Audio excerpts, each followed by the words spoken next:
बच्चों और मंच पर जिनके संचालन में हमारे गुरुजी और यहाँ पर बैठी माता जी, पिता तुल्य हमारे बाएं साइड में, और भागवत भाई जिनके आग्रह पर मैं 2 शब्द बोलने आया, लेकिन ये अच्छा नहीं है। कथा भगवान की चल रही है, इसमें हमारे विद्वान महाराज जी आप लोगों को कथा सुना रहे हैं। पहले तो मैं पाप का भागी बन गया कि कथा बीच में रोक दिया। ठीक है, माताओं बहनों से आग्रह है कि जब तक कथा चल रही है भारी संख्या में आइए, आप लोग अगल बगल वालों को ले आइए। थोड़ा दूर हो गया, मैं वही बात कर रहा था मंगला पाल जी से। हम लोगों ने चुना था स्थान भगवती भक्ति नगर और शांति निकेतन के बीच वाली जगह पे। शायद वो जगह पे होता तो एक प्रांगण पूरा भरा रहता। थोड़ा दूर आ गए हैं आप लोग, फिर भी इतनी संख्या में माताएं बहनें आ रही हैं, तो आप लोगों की भक्ति को मैं प्रणाम करता हूँ। आप सभी जो यहाँ उपस्थित हो सभी को मैं प्रणाम करता हूँ।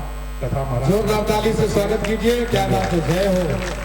श्रीमान कंसु यादव जी कल श्री हमारे, और कथा के बारे में उन्होंने कहा कि पूरी से भरपूर संख्या में आए और आकर के इस कथा को सफल बनाए, भगवान का कार्य है। जय श्री राम जी।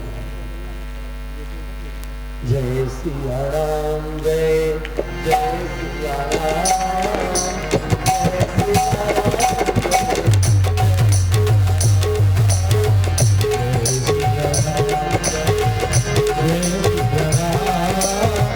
राम, जय सिया राम, जय जय सिया राम, जय सिया राम, जय सिया राम, जय सिया राम, जय सिया राम, जय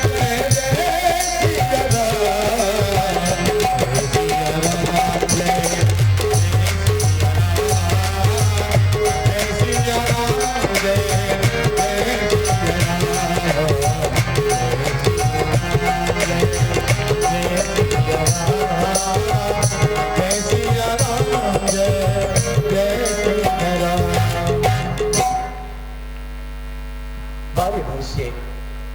एक एक योद्धा उठते गए, आते गए और दल को अजमाते गए। दलैया टूटना उठना तो बहुत दूर हिलाते, उसमें कोई ऐसा बचा नहीं कि जो जोर न लगाया हो, अपना बल न लगाया हो, कोई ताकत लगा दी। कल बल छल तीनों करके देख लिए, लेकिन कहीं से जीत नहीं हासिल हुई। बल हिलाता,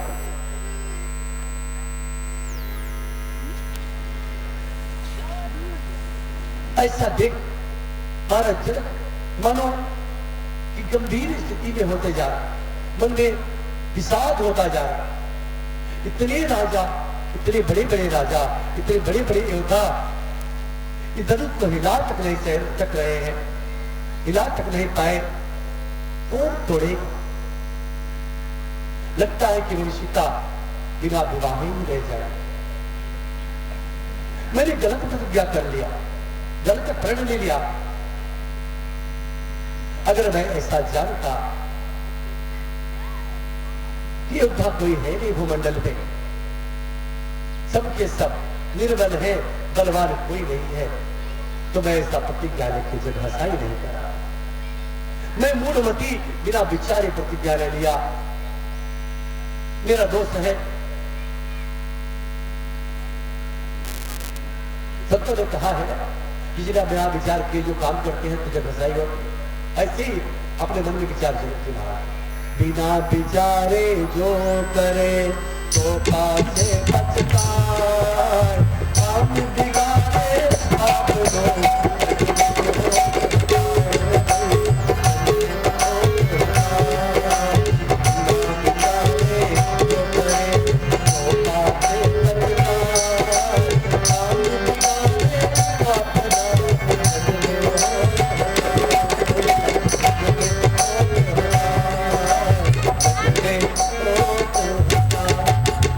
अलग अलग संतों ने अलग अलग होकर बातें कर। राजा जनक ये विचार कर रहे हैं कि बिना विचारे मैंने कर्ण को ले लिया।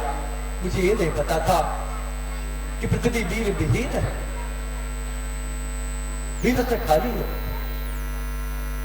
खड़े हो गए, बड़े क्रोध में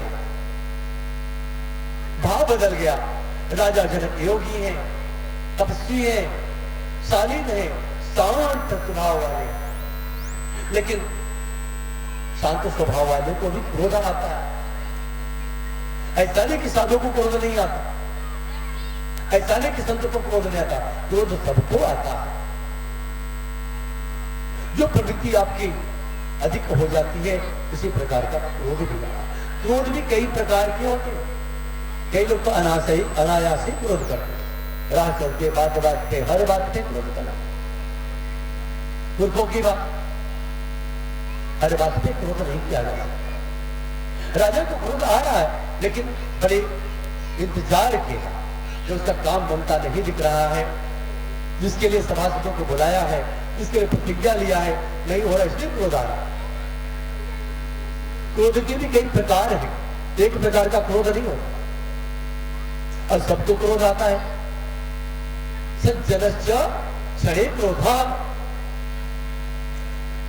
जो सज्जन प्रकृति का व्यक्ति है, साधु प्रकृति का व्यक्ति है, अच्छे स्वभाव वाला है, सतुगुणी है, उसके पास भी क्रोध आता है। एक क्षणिक मात्र क्रोध आता है, बड़े सारे क्रोध आया, फिर बाद में क्या हुआ, किससे हुआ, कब हुआ, वो भूल गया। एक क्षणिक क्रोध बड़ा भयानक होता है। संत साधु महात्मा जब क्रोध करते थे, क्षणिक क्रोध होता था, बड़ा भयानक श्राप दे देते थे, जिस कारण से बड़ा अनिष्ट हो जाता था। बार बार क्रोध करते थे। तो सज्जनश्च क्षणे क्रोध, दुर्जनश्च प्रहर्दोये, जो दुष्ट प्रकृति का होता है, दुर्जन प्रकृति का व्यक्ति होता है, उसे 2 पहर तक क्रोध रहता है, तुरंत क्रोध नहीं शांत होता। 2 पहर तक, मिनिमम 6 घंटा उसका क्रोध शांत नहीं होता। वो दुर्जन प्रकृति का, दुष्ट प्रकृति का, उसे ही दुष्ट कहा जाता है। राज चलते किसी को भी दुष्ट बोल देते हैं, दुर्जन बोल देंगे, नहीं, सब दुष्ट और दुर्जन नहीं हो सकते। जिनका स्वभाव है, कुछ विचार दिमाग में चढ़ गया, क्रोध आया, गुस्सा आया, तो 6 घंटे तक उतरने का नाम नहीं लेता। ऐसा व्यक्ति दुष्ट प्रकृति का होता है, दुर्जन प्रकृति का होता है।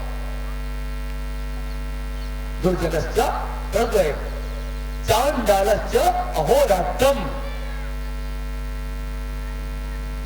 चांडाल प्रकृति का जो व्यक्ति होता है, उसे रातों दिन क्रोध सवार रहता है। जिसको रातों दिन क्रोध आए, क्रोध से हमेशा झूमता रहे, दिन हो कि रात हो, सुबह हो, शाम हो, मध्यान्ह काल हो, अर्धरात्रि हो, उस क्रोध नहीं डूबा नजर आए, तो समझना चांडाल प्रकृति का व्यक्ति है, वो चांडाल है। चांडालश्च अहोरात्रम मूर्खश्च मरणान्तकः, और मूर्खों को भी क्रोध आता है। और जब मूर्ख क्रोध करता है ना, तो जब तक मार नहीं लेगा या मिट नहीं जाएगा, तब तक उसका क्रोध शांत ही नहीं होगा। ऐसे ही 4 प्रकार के क्रोध वाले लोग होते, क्रोध सबको आता है। राजा को भी क्रोध आया, लेकिन राजा का क्रोध इंतजार करते करते समय की सीमा पार हो गई, इंतजार की सीमा पार हो गई, बर्दाश्त की सीमा पार हो गई, तब राजा को क्रोध आया। और क्रोध आने पे राजा कहता है, वीर विहीन मही नहीं जाना, लगता है पृथ्वी वीरों से खाली। सभी राजा उठ उठ के अपने नगर को जाओ, अपने राज्य को जाओ, मेरी सीता लगता है कुंवारी रह जाएंगी, कोई बात नहीं, मैंने प्रतिज्ञा करके बड़ी गलती कर दी। इतनी बात जब हुई, तुरंत लक्ष्मण जी महाराज कुछ गुरुदेव को प्रणाम करके सभा में खड़े हो गए। महाराज जनक, आपने अनुचित बात कही, आपने मूर्खता किया, मूर्खों वाली बात कही। आपने कैसे कर दिया पृथ्वी वीरों से खाली है? अरे रघुकुल के लोग हैं, या अयोध्या के लोग हैं, पृथ्वी वीरों से खाली नहीं है। अगर कुछ गुरुदेव की आज्ञा हो, तंतु के समान, पुष्प के समान, गेंदे के पुष्प के समान इस धनुष को तल भाजते में त्रिलोकी की परिक्रमा कर दो, तंतु के यूं ब्रह्मांड उठाओ। धनुया का किसका औकात क्या है? ब्रह्मांड को उठा लो, गेंदे के फूल के समान। आप कहते हो वीरों से पृथ्वी खाली है, नहीं, आपने अनुचित बात कही। जहां रघुवंशी हैं और रघुवंशी कभी चैलेंज बर्दाश्त नहीं करते। पूज्य गुरुदेव इसे आज्ञा दीजिए, कई धनुष को उठाओ और तोड़ दो। लेकिन कहते हुए भी लज्जित हो रहे हैं लक्ष्मण जी, जब मेरे से बड़े मेरे भैया तो बैठे, और पहले तो बड़े का विवाह होना चाहिए, छोटे का नहीं होना चाहिए। अगर उठा तो दूंगा, लेकिन जो उठाएगा उसी का विवाह हो जाएगा। ये काम शुभ काम, अच्छा काम मेरे भैया राम जी करे तो ठीक। कुछ गुरुदेव विश्वामित्र जी लक्ष्मण जी को शांत करते हैं। हे लक्ष्मण, शांत शांत लक्ष्मण, क्रोध का समय नहीं, या क्रोध करना उचित नहीं है। ठीक है, जनक जी ने अटपटी बात कही, अनुचित बात कही, परंतु उन्होंने जो देखा, जो कहा, जो समझा, इसलिए कहा। एक बेटी का बाप ऐसा होता है, प्रतिज्ञा करने वाले प्रतिज्ञा पूरा नहीं होता तो होता है इसके विचारों से। कोई बात नहीं, जो हुआ सो हुआ। अब जब जान गए कि अब ऐसे काम करने वाला नहीं है, तो पूज्य गुरुदेव विश्वामित्र जी राम को कहते हैं, सुनो राम, हे राम, उठहु राम, उठहु राम, भंजहु भवचापा।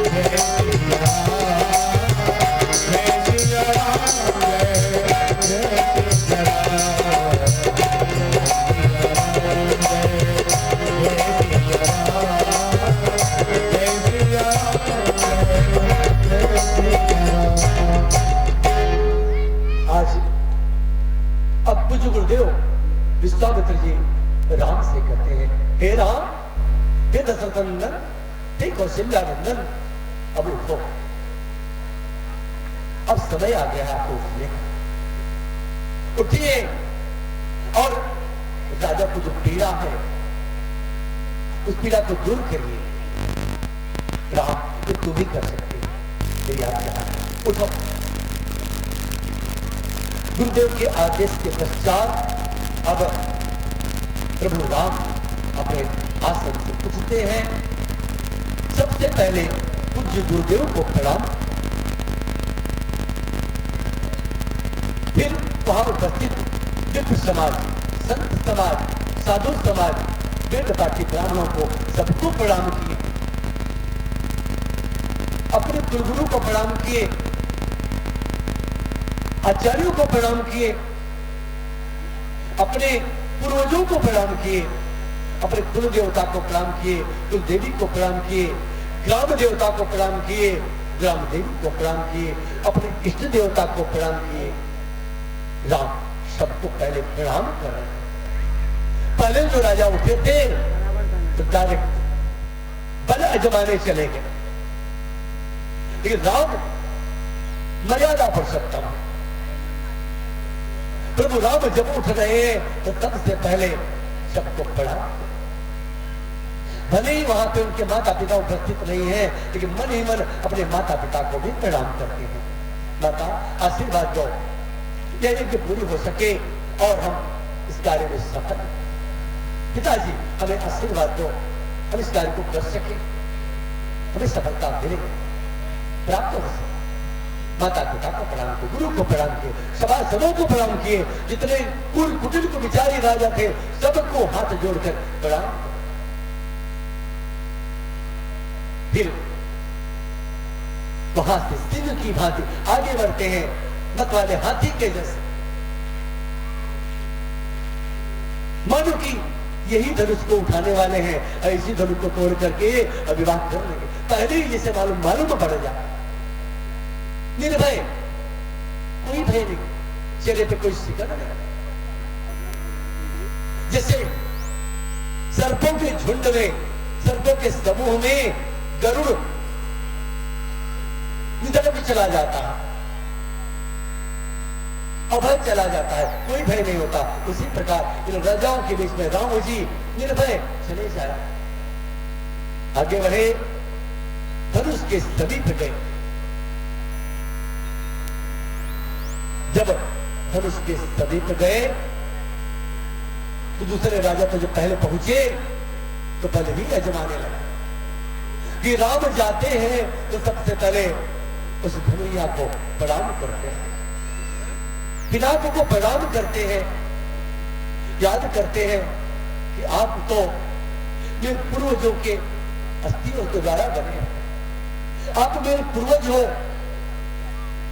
ये अपराध हम कैसे करें? मेरे पूर्वज ददी जी कहती है उसी अस्त्र बना हुआ पिनाक, ये तो उससे गलती कैसे हो, इतना बड़ा अपराध कैसे होगा? प्रणाम करते हैं पूर्वजों, मन ही मन आशीष लेते हैं, अपनी गलतियों को मानते हैं कि जो गलतियां हो क्षमा करना जरूरी है, इस कार्य को करना जिसे राजा बोला है। कुछ गुरुदेव का आदेश है इसलिए मुझे उठना भी पड़ा और ये कार्य करना भी पड़ेगा, गुरु की आज्ञा का पालन करना। हे देवता, हे नक्षत्र, हे तारे, हे ग्रह, हे राशियां, सब सजग हो जाओ, सावधान हो जाओ। अब मैं धनुष को उठाने जा रहा हूं।